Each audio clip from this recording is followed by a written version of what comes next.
po is, while the Office of the Vice President, the DBM, proposed or recommended a budget of 2.037 billion for the OVP, kami naman po, ang Committee on Appropriations yesterday recommended, to be exact, 733,198 million pesos, which means merong cut of 1.293159 billion pesos. At ang reduction na yan ay ililipat po sa dalawang ahensya. And as I had mentioned earlier, for two programs, the DSWD-AX program, which is the Assistance for Individuals in Crisis Situations, and the DOH MAIFIP, or the Medical Assistance for Indigent and Financially Incapacitated Patients. In other words, dalawa pong very important social protection programs ng ating gobyerno. So, ang specific items po na pinanggalingan nitong total cut of 1.293 billion pesos ay as follows: financial assistance, professional services, utility expenses, supplies and materials, as well as lease expenses. And ang dahilan po kung bakit ang items na ito ang naapektuhan, lahat po ay nanggaling po sa lahat po ng narinig po natin doon po sa dalawang hearings na naganap in the last weeks. 1/3 na lang ang natira. Yes, mukhang pampasweldo na lang ng tao ang matitira doon. Mukhang maganda-ganda pa yun eh.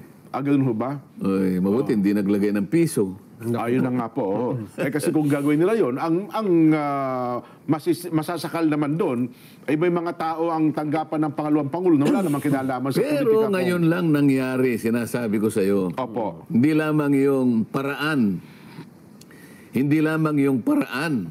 Opo. At saka yung forma ng pagdidispose ng budget ng Office of the Vice President ang nagbago. Pati yung nilalaman ng budget talagang drastically na binago. Ngayon lang nangyari sa taong ito. Paano ibig sabihin ko? Hindi namin maintindihan yun. Yung paano binago po? Yung paglalaanan? Magkano ba talaga yung rekomendasyon ng DBM? 2.03 billion po. Pagkaraniwan, hindi ginagalaw yan. Yan ang sinasabi ko. Okay. Base doon sa umiiral na tradisyon na sa matagal na panahon, pinangangalagaan at ino-observe ng mga miyembro ng House of Representatives. Ang natira po, 733 million na lang. Niwala 1 billion kong eh. Kaya nga, halos 1/3. Opo, tama kayo. Nako, may kaugnayan dyan sa tinatanong mo sa akin kanina. Na? Pwede ba natin kamong i-discussion? Ayun na nga po, Kong. Kung gusto ng ating mga kababayan i-discuss ba? Hindi kasi nasanay ang mga tao ko. In fairness, Kong, sa lahat ng vice president. Ito naman, Nelson, kay kalaban, kay hindi magkapartido yung dalawang leader ng ating bansa, usually naman talaga maraming kababayan tayo humihingi din ng tulong sa tanggapan ng pangalawang pangulo ko. Kaya meron din siyang mga pondo na nilalaan sa kanya sa mga social funds, di po ba? Wag na yung office ng Vice President dyan. Kami nga na members ng House of Representatives. Tama kayo. Hindi po namin tungkulin yung magbigay po kami ng ayuda. Meron pong nangyayari na ganyan kung ipadadaan sa amin yun. Pero kinakailangan po nating ipaliwanag, wala po sa gawain namin yun. Wala po yun sa sinumpaan namin. Ang sinumpaan po namin tungkulin, katawanin po namin kayo upang ang interes po ninyo ay palaging nadidinig at palaging napuproteksyonan. Kaya lang hindi mo sasabihin mo, halimbawa, pumunta ka sa isang nasalantang lugar dyan, Nelson. Alam mo naman binaha, halimbawa. Di nagpunta ka ng Marikina. May dala-dala kang isang kahon. Unang-una, tinitingnan yung kahon mo eh. Palagay ko. Isang kahon lang po. Ano kaya gustong patunayan itong Congressman Nelson Lubao na to? Alam na niyang binahatay rito, parang nakikita ko isang kahon lang. Opo. O ede, magsisimula kang magsalita ngayon. Pinabuksan mo yung kahon. Ang laman nun ay mga panukalang batas na naisulong mo. Para wag mong buma, itong panukala ko. Ha? Ipinali. bago ka pa matapos mo yung ano, baka wala ng tao eh. Disgrasya. Baka binato Mga kababayan, may dala po akong kahon dito. Meron kayang maniniwala sa'yo? Hindi lang yung paniwala. Meron kayang makikinig sa'yo na nagpunta ka doon sa harap ng bagong pangyayari sa buhay nila na nakanganga sila, talagang walang-wala dahil sila'y nabaha. Ang pangunahin nilang inaasahan sa'yo, maghatid ka ng kahit anong may pantatawid nila sa buhay. Pantawid. Pero ang talagang gawain mo, Nelson, totoo naman eh. Kaya mo ginawa yon sapagkat ito po ang aking mga panukalang batas na ito po lahat ay para sa inyo. Bago mo pa matapos yung una pa lang, kasi ang dala-dala mo siguro mga 2,500 pieces of legislation, kaya isang kahon eh. Opo. Isa pa lang. Palagay ko wala ng taong makikinig sa iyo eh. Ano ang ibig ko sabihin ngayon? Pangkaraniwan na, aasahan ka ng kababayan natin, maging isa ka ring tulay namin. Tingnan mo din ang kalagayan namin. Kaya nga kung minsan, kinikilala na rin namin, sige ikaw, bigyan mo rin kami para tulungan ka namin na idaan sa ano at matulungan ka namin pagtulungan nating ibigay sa tao ang pangunahing pangangailangan. Pero kailangan nating ipaliwanag, hindi po yun ang aming pangunahing gawain. Opo. Ganon eh. Ngayon, ini-imagine ko pa lang kung natitindig isang congressman, yun ang sinasabi, natatawa na ako eh. Parang gusto kong hilahin, huwag kang tumuloy dyan. Mga kababayan, binaha. Ang mangyayari na baka yun kuyugin ka ng tao doon, pag gano'n. magiging parang, magiging parang sitting duck. Opo. Kumbaga sa gera din. Opo. Alam na ng kalaban mo, wala ka ng bala eh. Ha? Tama po. Naghihintay ka lang, katapusan mo na kanya. Kasi kabisado nila sa laki ng hayaan mo siyang magpaputok mauna. Bilang nila yung bala mo. Magkano ang binigay? 700 million? 733 million ang natira ko. Pang ano lang, pang sweldo. Ha? Pambili lamang ng pagkain. Wala na siyang pambili ng bala. Sa palagay mo ba? Palagay mo ba magtatagumpay yung opisina na yun sa kawalan mo ng bala? Tatawanan ka nung kalaban mo. So, paano ngayon yan? Ganun ba yung ganun ba yung layunin? Aba, tandaan mo, Nelson, ang opisina niya ay pangalawang pinakamataas sa ating pamahalaan. Ganun ba ang pagtuturing mo? Na ganun na lang ang tingin ng tao sa kanya? Ganun ba yung gusto mong gawin? Baka maawa ang tao sa kanya. Nako, yun ang delikado. Ang mga Pilipino pa naman kong kapag ka-underdog, kinakaawaan, ay kukuha din simpatya po yan. Paano gagawin mo? Talagang maawa sila dyan. Yan, Kailangan ba niya sabihin sa tao, pasensya na po kayo? Totoo naman eh. Pero baka ang mangyari dyan, ang magpupuno ng pagkukulang na yon, mga tao na nag-aalala na baka maging kawawa ang kanyang figura sa pananaw ng taong bayan. So, maaaring gumawa sila ng sige, mag-donate na lang tayo. Bigyan natin siya rin mula sa atin na tayo nang magkusang mag-donate para yung nawala sa kanya, punuon na lang natin. Ganun ang mangyayari siguro. Anyway, siguro doon sa part naman ng siyempre may mga tao din po na nagkokomento. Di ba dapat din naman talagang alamin natin kung saan nila ginugol ang mga pera, pondo ng taong bayan. Kasi perde naman ng taong bayan yan eh. Hindi ba karapatan din naman naming malaman kung saan niya po yung ginugol? Lalo pa nga meron pong report na hawak sila ng particular na po ang Commission on Audit na lumilitaw na parang hindi nagastos ng tama yung pondo kong. Sana. Sana. Totoo naman yun eh. Sana kung ang layunin talaga'y ganun lang.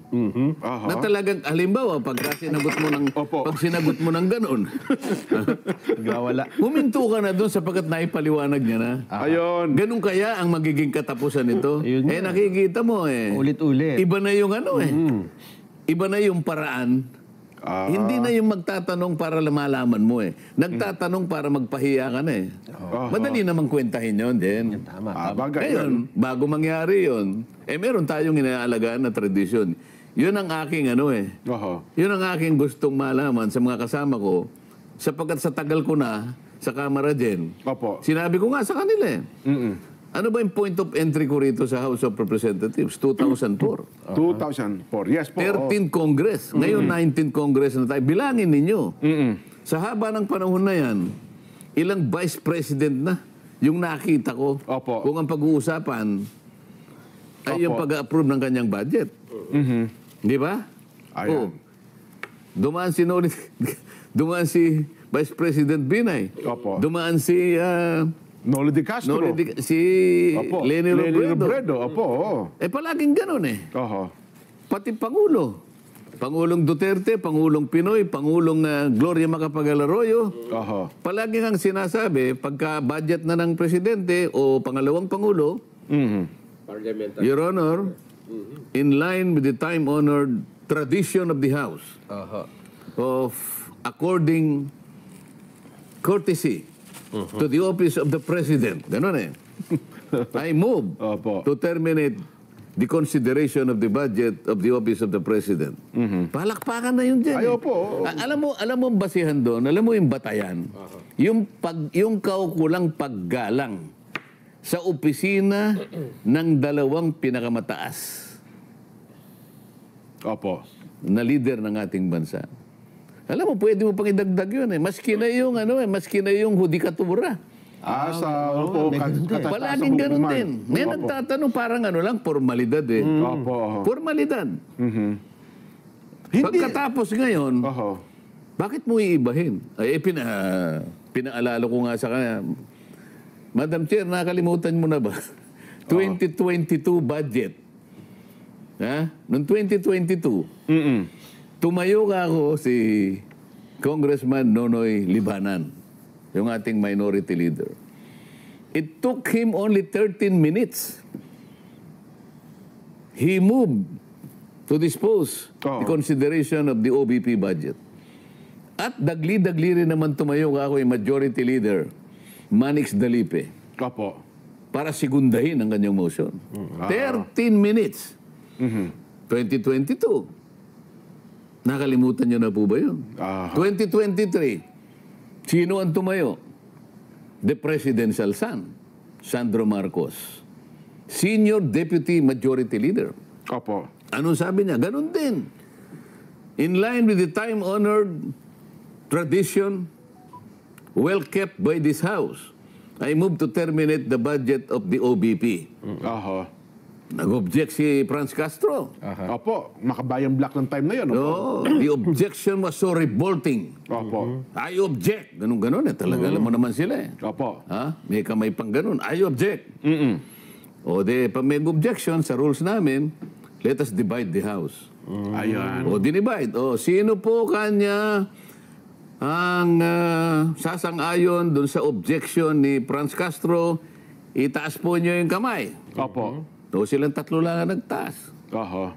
Sino po yung sumasang-ayon sa mosyon ng ating Senior Deputy Majority Leader na ipahinto na po ang pagtatanong sa budget ng opisina ng Vice President?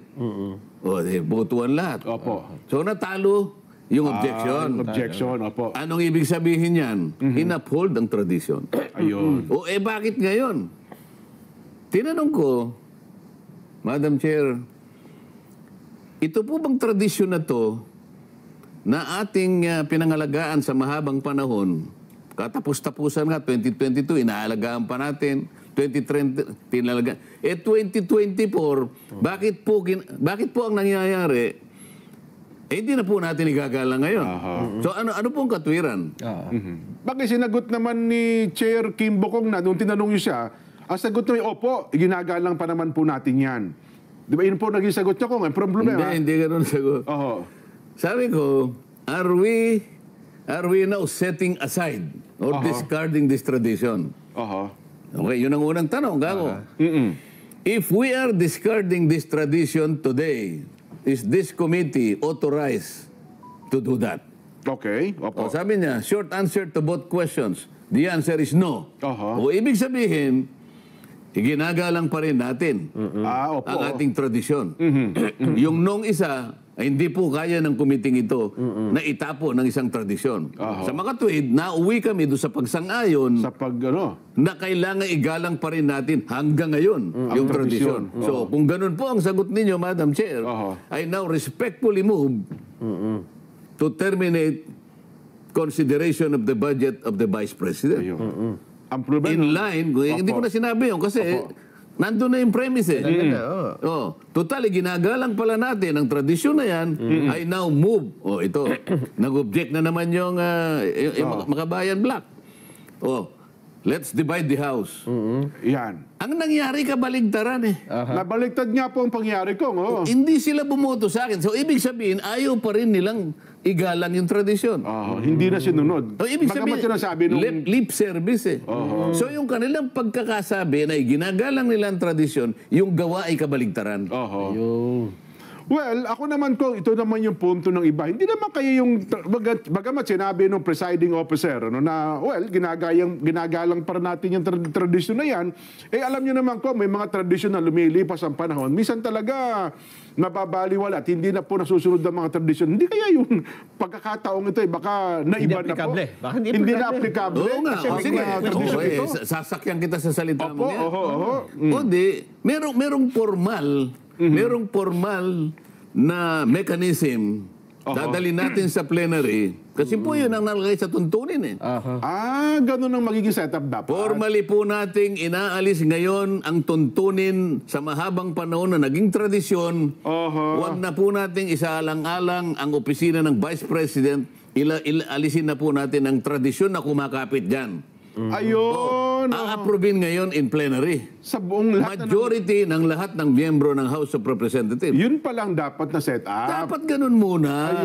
Sabi ko nga sa kanila, we are ruled by parliamentary procedures. Parliamentary procedures grow from and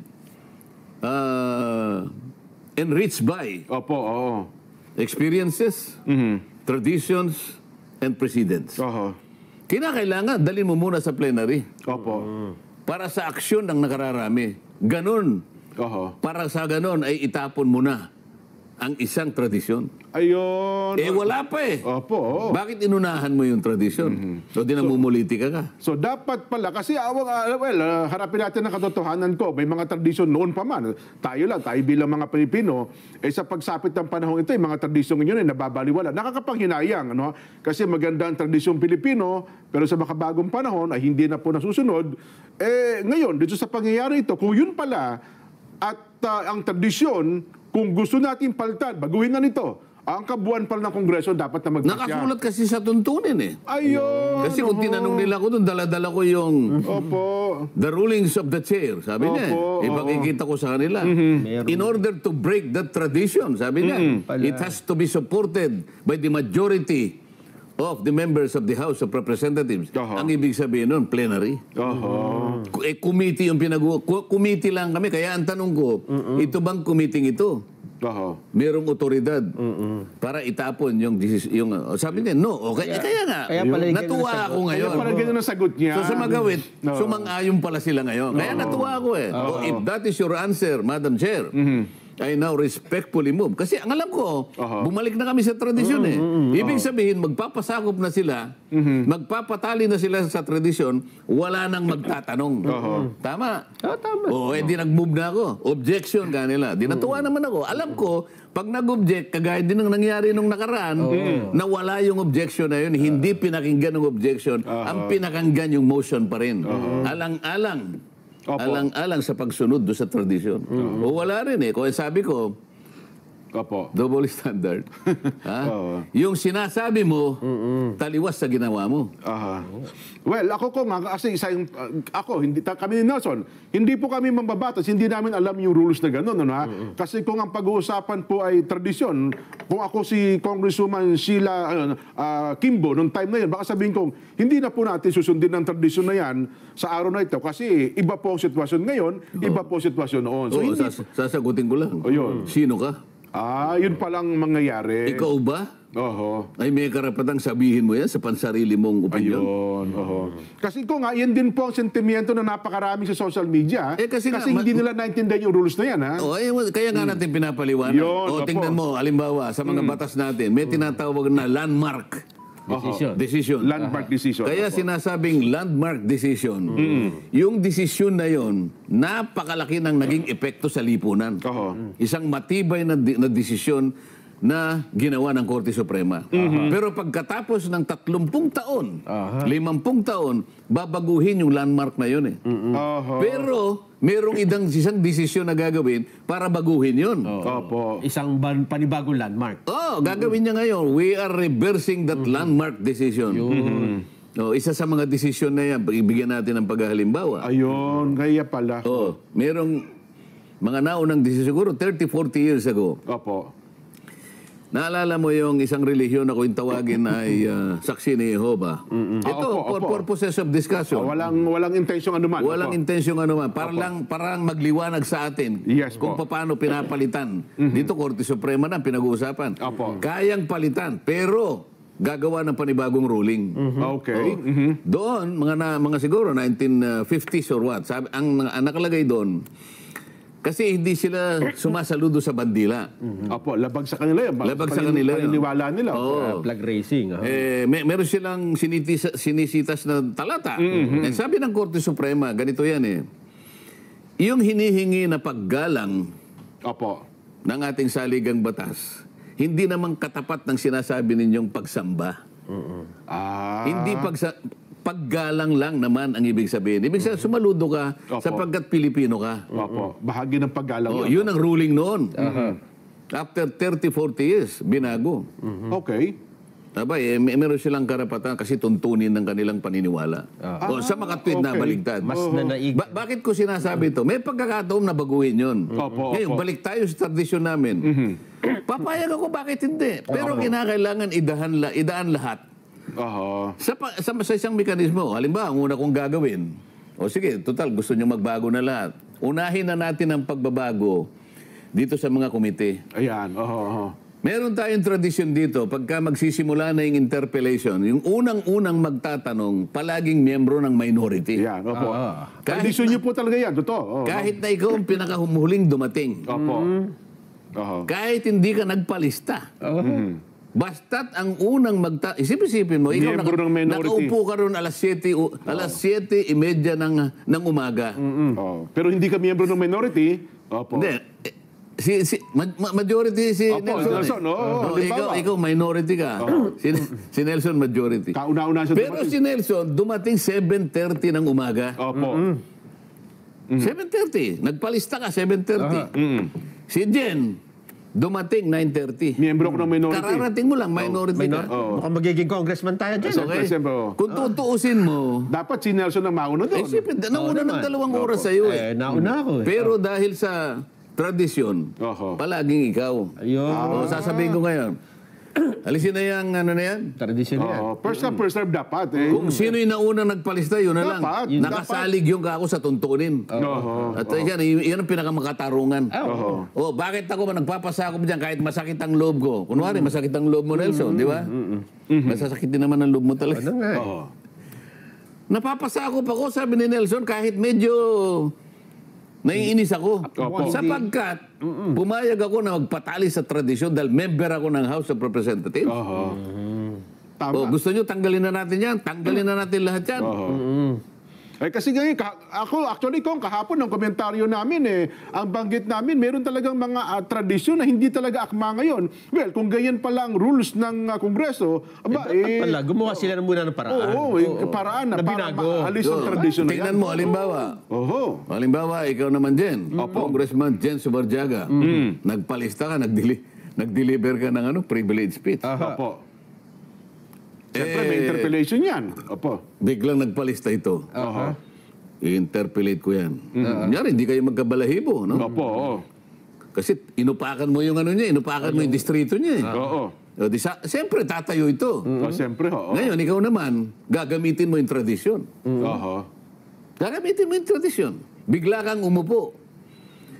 Hindi ka nasasagot sa anumang katanungan. Hindi ka na mapipilit na tanungin ka pa ni Nelson. Ayun. Tradisyon yun eh. Pag umupo na, hindi na pwedeng piliting patay. Oo. Yun ang unwritten rule.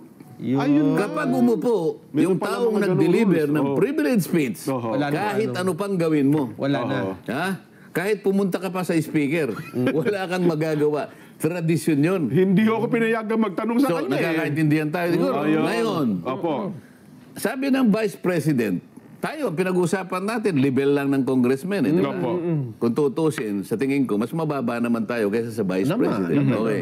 Sabi ng Vice President, Madam Chair, I forgo my opportunity to defend the budget of the office of the Vice President by Opo. question and answer, and instead, I will leave it.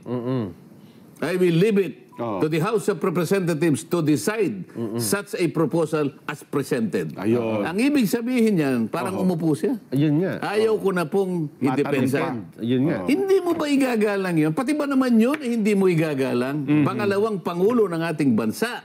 Sinabi niya, bahala na po kayo. Aha. Pati ba naman yun, hindi mo pa igagalang? Ayun. Eh kung yung umupo kung tutuusin mo may pagkabastos yun dyan. Bakit ka mo? Ni walang kasagot-sagot, biglang umupo pero hindi mo mapipilit na bumalik doon. Ayun. Hoy, bumalik ka doon, may tatanong ako sa'yo. Nag-privilege speech ka, inupakan mo ako, tapos bigla kang uupo. Hindi ba kung tutuusin may pagkabastos yun? Mali nga naman yun. Kasi alam mong tatanungin ka niya. Opo, oo. Medyo mahihirapan ka sa mga tanong niya dahil hindi naman kayo magkabalahibo Oho. Ang gagawin mo ngayon, uupo ka na lang na basta. At pangiti-ngiti ka pa. Ayun. Pangiti-ngiti ka pa Pangisi-ngisi pa. Oo. Pero wala kang magagawa dahil tradisyon. Ayun. Oho. Ngayon, paano ngayon? Tanggalin na natin lahat ng mga tradisyon na yan? Dapat siguro, Kong. Kasi mukhang hindi na akma. Gaya ngayon. Ang komento nga namin kahapon sa isang simpleng tradisyon noon, na marami na pong tradisyon talaga na hindi na nasusunod sa kasalukuyan, Kong. Baka naman yung tradisyon sa Kamara na ginagawa nyo dati, baka kinakailangan na rin baguhin sa mga susunod Oo nga, pa. pero merong formal na ceremony. Mayroon pa lang mga proseso, Madali may namang gawin. mekanismo. Halimbawa, nagpulong-pulong kami. O sige, dahil sa mga huling mga pangyayari sa ating buhay, huwag na natin sigurong igalang Oho. ang opisina ng Pangulo at saka pangalawang Pangulo. Oho. Subject for questioning na rin dapat sila, di ba? Hindi ba? Hindi. Ganito, parang hindi na tama. Kunwari, ganun. Opo. Oo. Kailangan pagtatanungin na rin natin ang opisina ng Pangulo. Kasi sa mahabang panahon, hindi nga natin na itatanong. Halimbawa, nag-usap-usap kami. Huwag na nating isaalang-alang yung paggalang, yung kaukulang paggalang, pagtatanungin natin. Opo. O, gagawa tayo ngayon ng isang ceremony sa plenary yan. Oho. O, merong mag-move. Mr. Speaker, I move that the time-honored tradition of refusing to ask questions in deference and respect to the office of the President and the Vice President, we have to set aside that tradition Oho. Okay. because it is inconsistent with the provision of the Constitution, particularly public office is a public trust. Yan. Halimbawa, Opo. ganun. Yun ang linya. O, Opo. debate ngayon. Debate. Opo, Pagkatapos ng debate, pagtalunan natin ngayon, those who are in favor of disposing the time-honored and well-kept tradition of the House since time immemorial, say aye. O, Ay, ano. ay. Mahina. Yung nay, ayaw ka. Walang mangyayari. Pero kung malakas yung ay, tapos ang tradisyon. Ayun. Hindi yung nandito lang kayo. Sino ba kayo dyan? Committee lang tayo? Kayo ba? Kayo ba ang kabuuan ng House of Representatives? Para hatulan ninyo kung ano yung mabuti sa atin? Oho. Well, ako ko nga, ang dapat din nating mapalutang dito, yung binanggit ninyo, wag natin tignan yung tao, kundi ang dapat natin tingnan ay yung tanggapan. Oo nga, kasi siminate, sabi nila. Siminate like. Sabi ko, you may not like, sabi ko din, you may not like the person occupying the office. You may not want her presence here. You may not want the kind of answers that she provides to you. Opo. But you have to respect the office of the Vice President. Yun ang dapat na lumutang sa bahay. Iba yung tao na nag-occupy, iba yung opisina. Yun ang hindi nila maintindihan Yung Pangulo ng Pilipinas, si BBM. Opo. Kung ayaw mong igalang si BBM, bahala ka sa buhay mo. Pero yung opisina na yun. Bilang Pangulo ng bansa, yung tanggapan Pangulo ng bansa. Oo, tama. Anong klasikang mamamayan hindi mo igagalang ang opisina ng Pangulo? Oo. Opisina ng pangalawang Pangulo? Oo.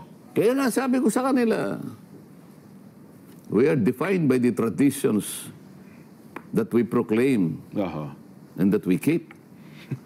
We are supposed to be honorables. Why do you think you are supposed to be called honorables when you cannot even honor the traditions that we keep Oo. since time immemorial? Nak. Mabuti na lang, walang sumasagot. May sumasagot doon, parang kung sino-sino lang. Bubulong-bulong na lang po yung iba. Natagbig ko pa yung isa. Umalis ka nga rito ako, hindi mo alam ang pinagsasabi mo. Seryosong pinag-uusapan doon, bigla na lang siyang papasok doon eh. Huwag ka naman papasok ng alanganin na gano'n. Mahalata ka naman na parang nag-aagaw atensyon ka lang. Kung saan nagkakagulo, bigla kang papasok. Hindi, alam niya kasi close sa inyo. Barkada niyo naman yun. Alam ko naman yun. Kaya lang, kung minsan, yung pasok niya mali. Ayun, opo. Kasi ngayon, viral na rin kayo sa TikTok ko nga. Kasi di ba, Sheminette, yung iba. Yung sa inyo naman, Yuminette. Yuminette. Opo, Yuminette yun. Yun ang viral. Kaya natutuwa din naman kami.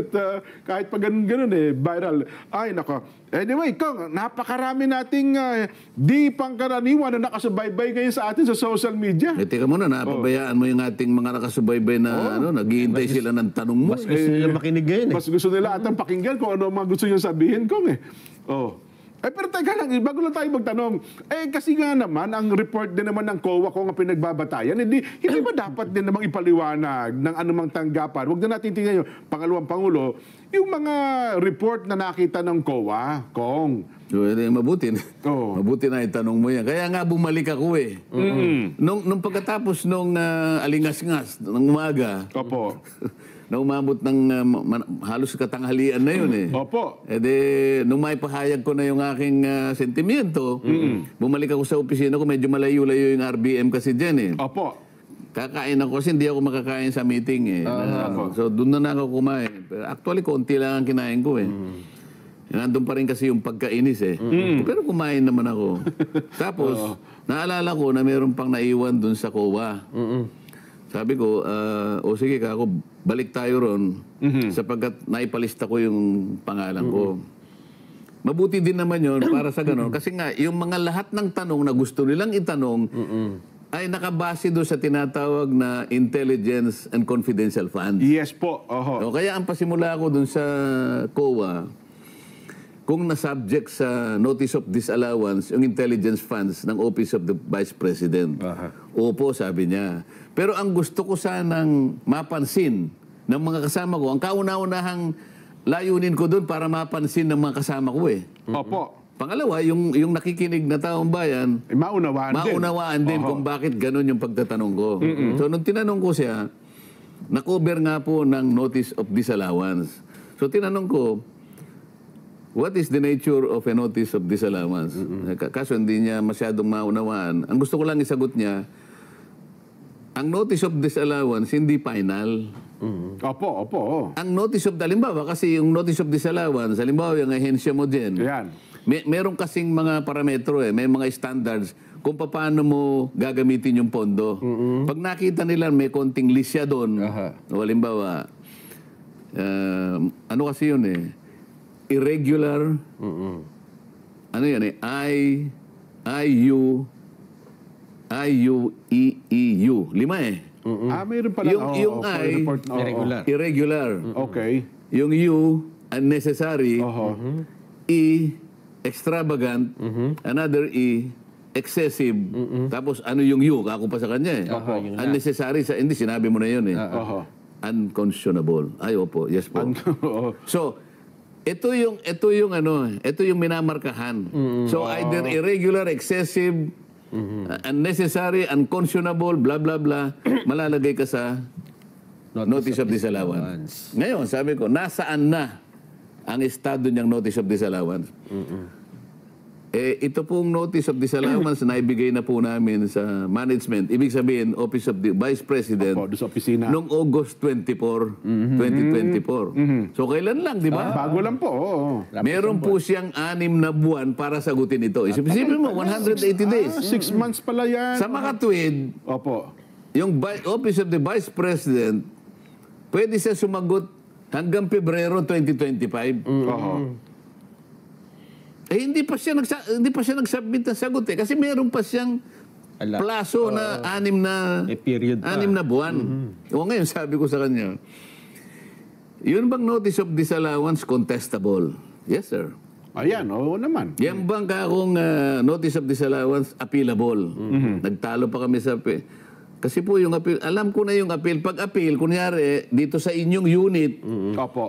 dinismiss nyo, mag-a-appeal siya sa commission proper, appeal ang tawag. Pero wag mo na nating ano yun, kasi sa amin, hindi naman kami sa ulado yung mga terminology yung ginaga sa amin, basta sagot, appeal, Appeal pareho po na yun, yun. tama naman, Alang-alang sa pagkaunawa lang na mabilis. Opo, kanya. Hindi siya pupunta sa COA proper kasi sa inyo hindi pa kayo nag-uumpisa eh. Hinihintay mo nga yung sagot niya eh. Doon pa. Oo. Anong gusto nating ipaliwanag doon, Nelson? Jen? Opo. Sasagutin ng opisina ng Vice President sang-ayon sa kanyang pagkakaunawa sa ginawa niya. Okay, sasabihin niya, hindi po dapat disallow dito. Dapat i-allow nyo sapagkat nagkamali. Kukontrahin niya yun. Ha? Mag-a-argue siya din. At ipakikita niya sa abot ng kanyang kakayahan, meron naman silang abogado. Hindi po. Ang pagkaunawa po nyo ay ganito. Ang amin pong pagkaka-interpret sa ginawa ninyong parametro, ganito po yun. Ibig sabihin yan, kukontesin niya. May pagkakataon na maaaring manalo yung Vice President.